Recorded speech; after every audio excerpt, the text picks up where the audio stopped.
Bideo honetan VPN nola instalatu azalduko dugu.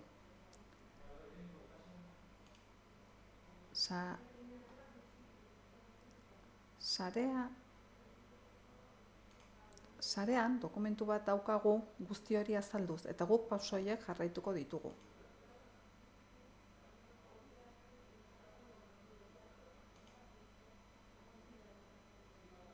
Lehenengoa, lizentziak instalatzea.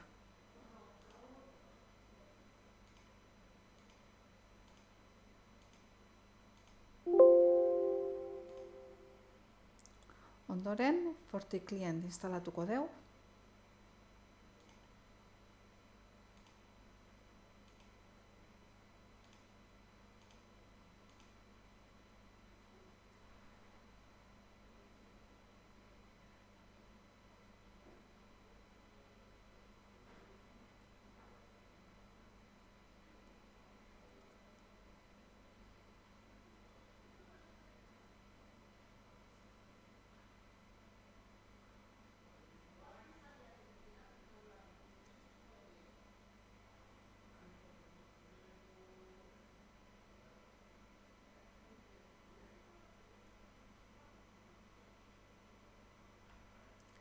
Instalazioa laster bukatuko du.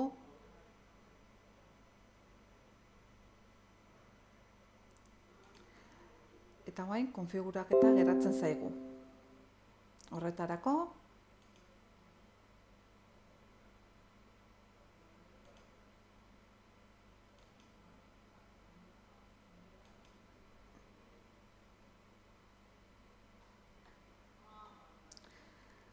leiho hau zabalduko zaigu, akzeso remoto aukeratu.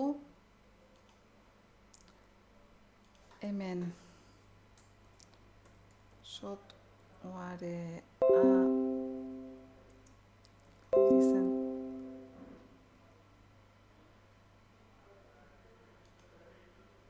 IP jarriko diogu. IP hau beti berdina izan behar du.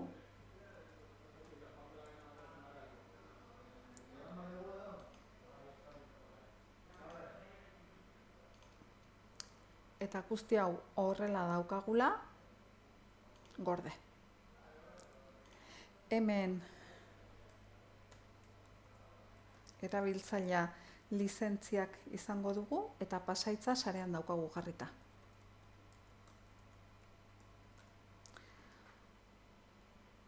Konektar eman eta ja konektatzen hasiko da. Konexioa bukatu ondorenen, ja preste egongo da edozein programa exekutatu ahal izateko.